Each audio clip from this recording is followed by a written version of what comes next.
The Pirates were lifeless, dropping game one to the Rays.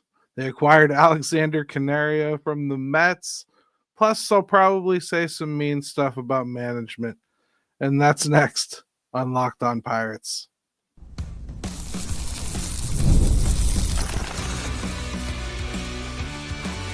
You are Locked On Pirates, your daily Pittsburgh Pirates podcast. Part of the Locked On Podcast Network, your team every day. Thanks for making Locked On Pirates your first listen every day. Part of the Locked On Podcast Network, your team every day. Today's episode is brought to you by FanDuel. Right now, new customers can get $200 in bonus bets when your first $5 bet wins. And ain't no winning happening for the Pirates right now. I mean, they're not playing good. Mlodzinski gave them 3 strong innings, then a disastrous, and as it turned out, 2/3 of 4-run baseball.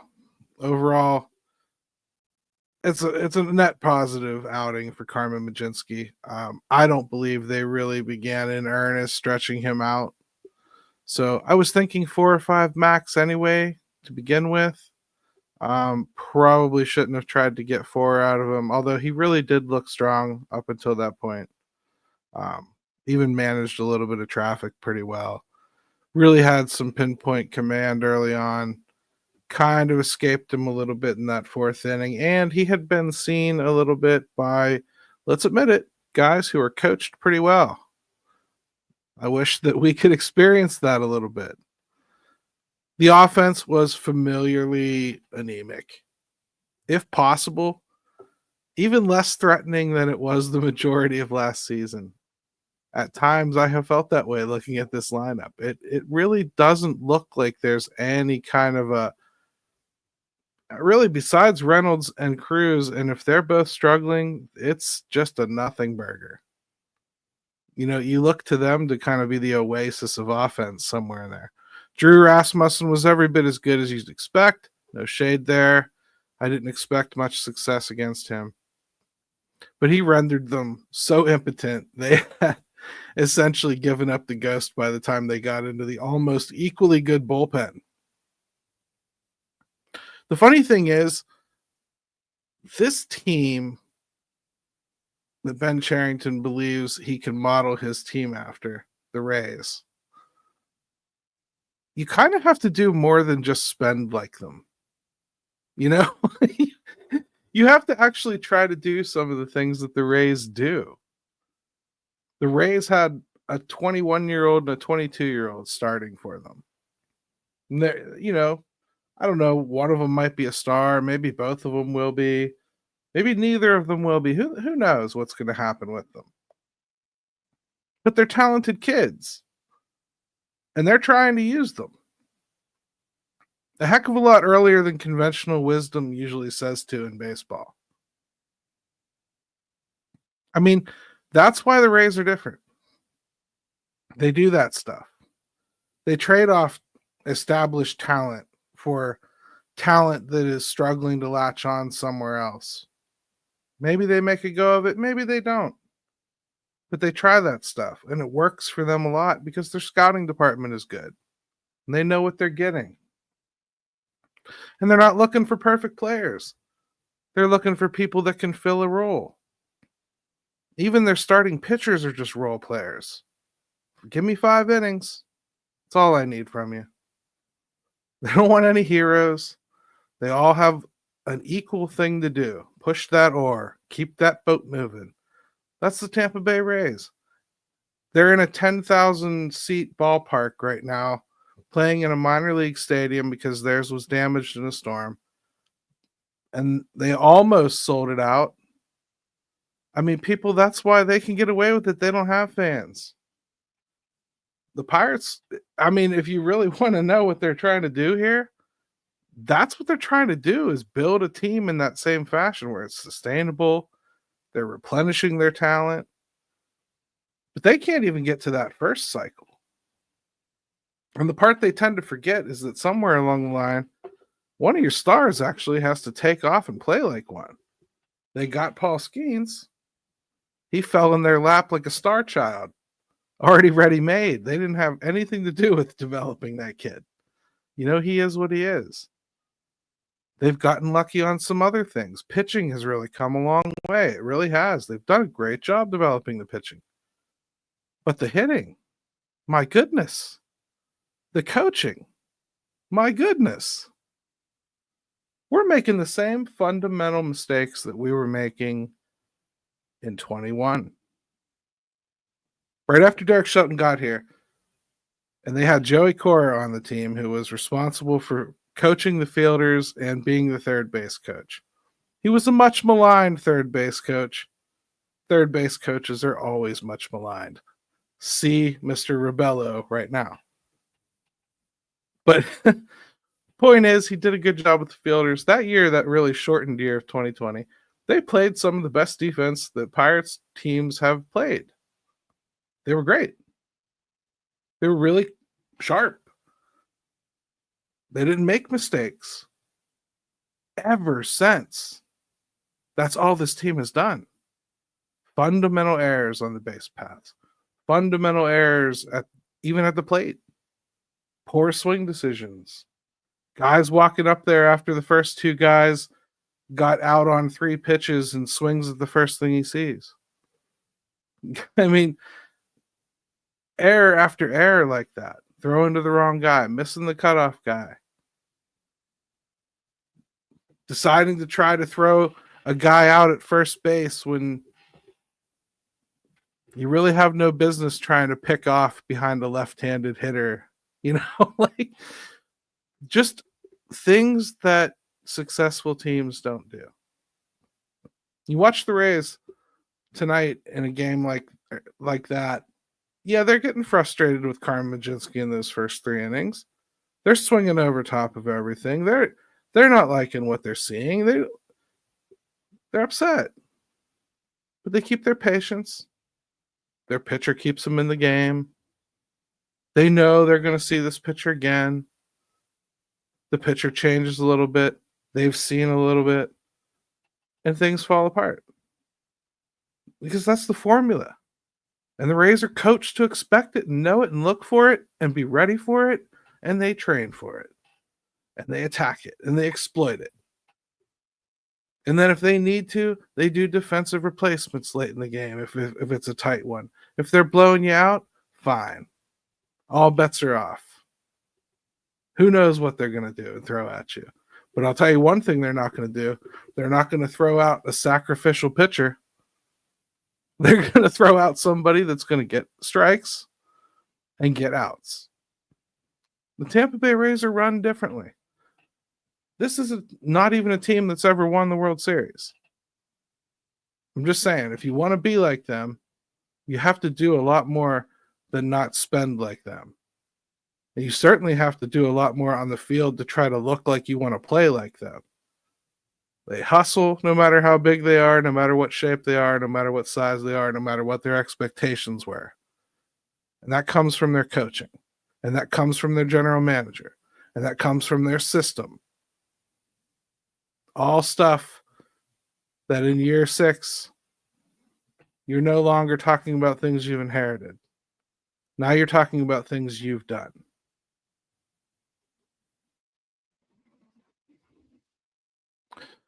March Madness is here, and FanDuel is giving you the chance to get in on the action like never before. Right now, new customers get $200 in bonus bets when your first $5 bet wins. That's 200 extra bucks to use on everything from buzzer beaters to Cinderella stories, and even who's cutting down the nets.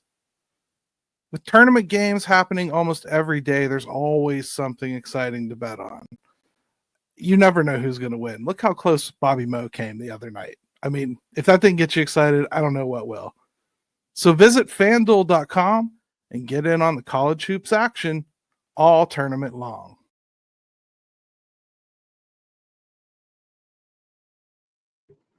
All right, let's do something happy. So bummed you out in the first segment, but hey, I just had to watch that mess. It's fresh on my mind right now, so that's what came out of me. The new guy, Alexander Canario. First Former host of this show, Ethan Smith, wrote a great piece about him tonight for Steel City Pirates, which is my site. He's a regular contributor over there. I think we had like 4 or 5 new pieces today. Unbelievably, their opening series spawned us to write some angry pieces. So go check those out over there. Selfish plug for a second. Sorry. 24-year-old Alexander Canario from the Mets for money, which is always nice. He was DFA'd, so it's always going to be something like that or a lottery ticket type trade. He has shown some pop in his time in the minor leagues. In his MILB career, 109 home runs, an 847 OPS. He's had close to 2,000 at-bats. That's a lot of at-bats for the minor leagues. So what we have here is another one of these. I hate to call him quad A because that's going to stick, and then people act like that's what I labeled him as. He's in that mold, though. This is along the lines of a guy that has kind of almost cracked through a few times, and somebody just needs to give him an opportunity. We'll see what happens there. 37 of those home runs all came in 2022. So that's one reason to be a little bit excited about him. That's a lot of home runs in one season, no matter what level you are, no matter where you're hitting. He's only seen 42 at-bats in his major league career, but he has posted an 857 OPS with 2 home runs in that time. So it's not as though he's played poorly in the little cracks that he has gotten. To make room on the 40-man, Jared Jones heads to the 60-day IL, which makes sense. And I'd presume Ji-Hwan Bae will likely be headed to AAA in exchange for our new friend here. He has a history of some center field in the minors, so perhaps he could serve as a way to kind of get DHing Cruz a little bit here and there. Right now, they've been doing that with Brian Reynolds a lot. I'd like to maybe see them do that with Cruz just a little bit more. We'll see when we get eyes on him what kind of contributor he could be. I don't know whether he's a minor league center fielder that was probably never going to do it in the majors, but his team needed him to play it, so he played it a lot. Till I get eyes on him, I hate to declare something like that, but that's a possibility. For now, it's kind of a decent shot at a guy who could help you. And he's young enough that it would matter if he did. But having no options, this is the type of guy that turns into like a Diego Castillo. Boy, he's interesting. Boy, he's shown some pop. Boy, he can do this. Boy, his minor league numbers are good. You give him a little bit of a shot. You see what happens. It either takes or it doesn't. It's a nothing issue. I mean, they're not even going to lose a player for it. I mean, even if he stinks, you guys get rid of Ji-Hwan Bae, so that probably makes you kind of happy, right? after his start was less than palatable, that makes a lot of sense to go ahead and make a move like that. I do think they need a little bit of a right-hander situation there. I don't know. I have no issue taking a shot here. Sour grapes about not doing anything the offseason aside. They need power. Take a shot. This is a guy that I'm not sure that he's all that much more polished than like a Matt Gorski. He strikes out less than that. And he's gotten to the major league level before, and he's younger. So I guess there is more upside there. I just talked myself into that being a different scenario right here live on the recording. I don't know. It's certainly not something that I think any fans are going to get excited about. But he does have an attribute that this team really needs. So does Ji-Hwan Bae, honestly. Ji-Hwan Bae has that speed. He just doesn't know how to use it. This guy's got that power. We'll see if he knows how to use it. Right-handed power, PNC Park. People don't get excited about it. But I got to say, if you really want this team to win, you have to think beyond PNC Park. And you need the right-handed bats that have some kind of thump. Brian Hayes clearly isn't that. Jared Triolo isn't that. Nick Gonzalez was supposed to be that, but he was untested, just about like this guy, really. And I mean, it makes sense. Billy Cook is your other right-handed option, like that is probably close. He's not going to provide power. Same kind of scenario, though. He can play that center field for sure. Billy Cook can. And Billy Cook can play the corner outfields as well, give you a little bit of infield first base help, too. It's a little bit of a clone project. Now, what are they going to do with him is my question, because you've got Tommy Pham.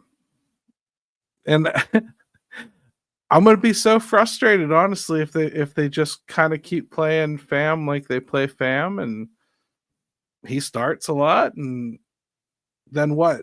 You're sharing backup duties with Jack Sawinski and this guy just bouncing back and forth. I'm not sure what I want to see there. I'd like to see Pham move to the bench. I don't think he's performed like a starter. I'm certainly not going to miss his bat any more than I'd miss anyone else's right now. It's not performing all that much either. Give this guy a run, man. Like let me see a little bit of him. He's got pop. Put him in there. Be the team that gives him a shot. See what happens. Don't do like this thing where you just get a guy like this and then sit him on the bench and let him rot behind Tommy Pham. Maybe he plays 2-3 times, every week or so. He gets at bats. The odd Sunday lineup start, he gets out there. Sometimes you use him for a pinch hitter late against a tough lefty for Jack Sawinski or something. And then you go, oh, man, he's just not working out. And then DFA him real quick, just like everyone else has. Maybe that's just ultimately the fate of guys like this. But if so, quit acquiring them then. Like, if you're never going to give them a chance when you get them, don't acquire them. I don't want you to bring in these guys anymore and act like you're going to give them a legitimate shot and then just rot them. Don't do it. I mean, you just sent cash out. Who cares? I mean, I don't care. That doesn't bother me at all. But use this guy. You got him for power. You know what that's going to come with. It's going to come with strikeouts. You know you're going to have to be patient. You know you're going to have to hope he runs into some. Well, you brought him in here. Let it happen. And if you don't let it happen, again, I just got to understand what you're trying to do. We're at this point where the team is already 1-4. Don't tell me that I have to see Tommy Pham and Adam Frazier for forever. I mean, like, make some changes. Go with the youngsters. Be more like your idol, the Rays. Play kids. See what they've got. Enough of seeing what other people knew they didn't have already. I mean, like, some of these guys should honestly be looking at winding down their journey here in Major League Baseball.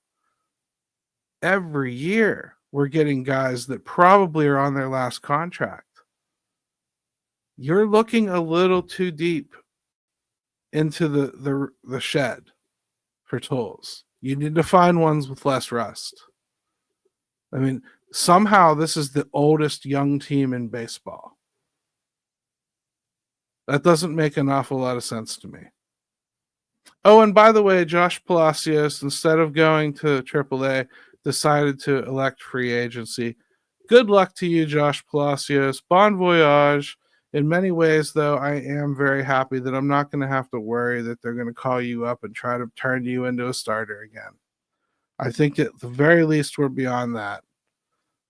Let's take a quick break, and when we come back, we're going to talk about tomorrow's starter and the fallout from it, and I'm probably going to say unkind things about this management team again because I really, really had enough tonight watching a few things. Get the supplies you need from the site made for skilled trades, Supply House. Whether you're in plumbing, HVAC, or electrical work, Supply House is the reliable way to order products online. Their easy to use website is packed with helpful resources and the latest product info to help you get the job done right. Plus, with a complete inventory of over 200,000 parts from 400 plus top brands, you'll find exactly what you need delivered fast from coast to coast. Need help with an order? Supply House offers expert support and industry leading service, so you'll always talk to a real person. And for trade pros looking for an extra edge, their free Trade Master program offers exclusive perks like a dedicated phone line, free shipping, and discounts on every order. Thousands of skilled professionals are already taking advantage. Now it's your turn. Join the Trade Master program today at supplyhouse.com/TM and start ordering plumbing, HVAC, and electrical supplies with just a few clicks. Plus, use promo code SH5 for 5% off your first order. That's supplyhouse.com.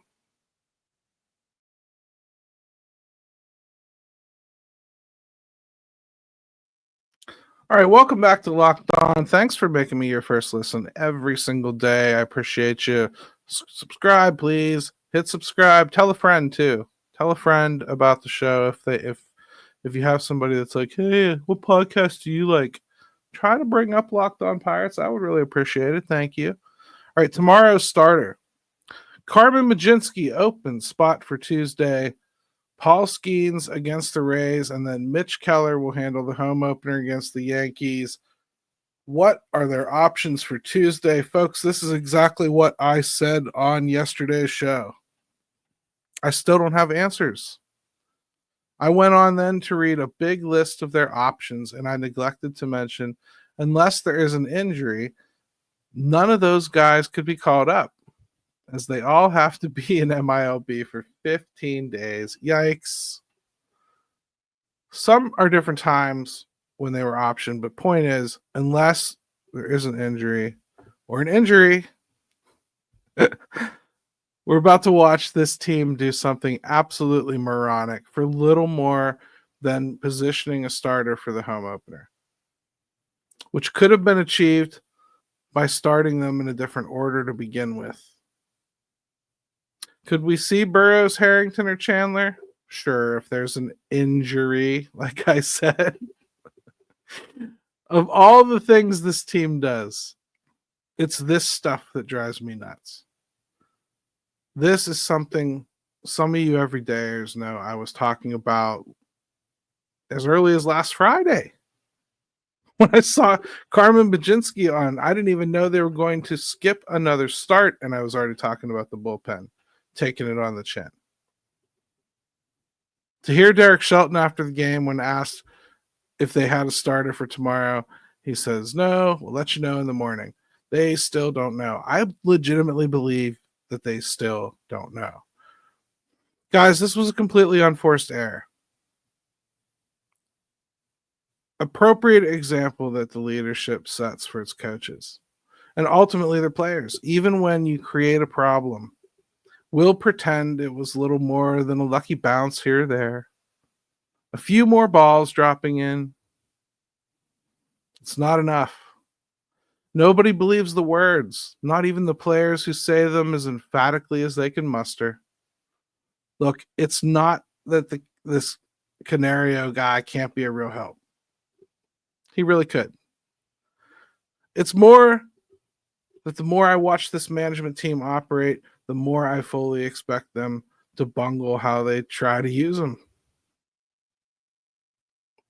All reason says play this guy like you were playing Pham. Pham becomes a pure bench guy, but I'm a Pirates fan. So again, I expect to see him tiptoed into the lineup like you could possibly do any damage being put right in the 5 hole at this point of this lineup. It's sad. It's sad because you do get to the point when you try to make sense of some of the things this team does.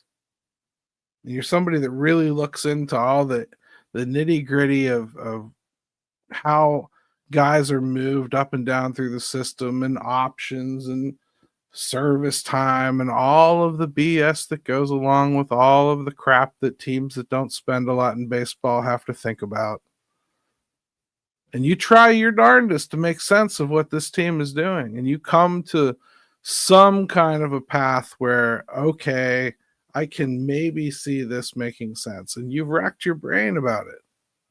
And then they just come out of left field and do something 100% absolutely opposite of what you thought. This is a team that needs an established bat in the middle of the order. When I don't act super excited about a guy like Canario, again, it's not about Canario. He might be a fine player. I certainly hope he is.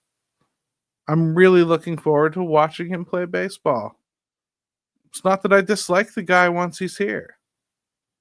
But this is a team that desperately needs some kind of an established presence in the middle of that lineup.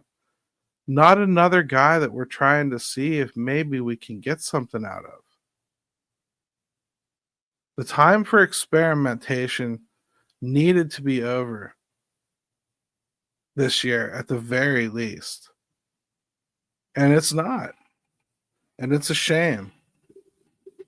It's a shame. It's a shame that they don't even trust some of what they have internally a little more at this point than to go out and try something like this. Again, they don't have that kind of power. They don't. So I commend them on trying to get some power. I hope it works out. All I'm saying is the same day that I just heard like that Ryan Mountcastle is made available by Baltimore, that's the kind of trade that you might be able to sway me. You're making a little bit of a difference. This team needs a bat like that. You understand Ryan Mountcastle, as imperfect as he is, would step right into this team and probably be their second most threatening hitter. I mean, instantaneously. And he's not even a guy that would have teams drooling. But that would change things. It would take a lot of pressure off of guys that are putting too much pressure on themselves. It would stretch everything out. It would solve a big problem you have at first base or the outfield, one or the other, or DH. For this year anyway. Give Spencer Horwitz plenty of time to get fully healthy. Make sure that wrist isn't a problem anymore, big guy. And when he comes back, let him start out in a platoon. Who cares? Get a bat that matters in here and take some pressure off this team. Tommy Pham is not enough to come in here and help nurture along these kids. They need guys that are going to come in here and show the kids that the kids don't have to do everything to take them somewhere. That's just the offense we're talking about here, okay? There are things they could have done. They chose to go this route. I don't think it's fair to expect anyone to be excited about it. And that doesn't mean that you have to be negative about it like he's a bad player or you have to hate the guy or you have to think he's going to stink from the jump. But it just means, come on. Look at where your team's at. Look at what's missing. We know what's missing. At some point, you just get tired of being lied to, right to your face. You know what I mean? And that's exactly what it feels like at this point. That's all I got. And if you're a sicko that's going to stick with me and be back tomorrow, stay locked because I'm going to keep bringing it, man. I'm going to keep talking about it. I'm probably going to get increasingly irritated until they win. Go and get some of them torpedo bats and go do it now. Somebody get torpedo bats for somebody. Get it done.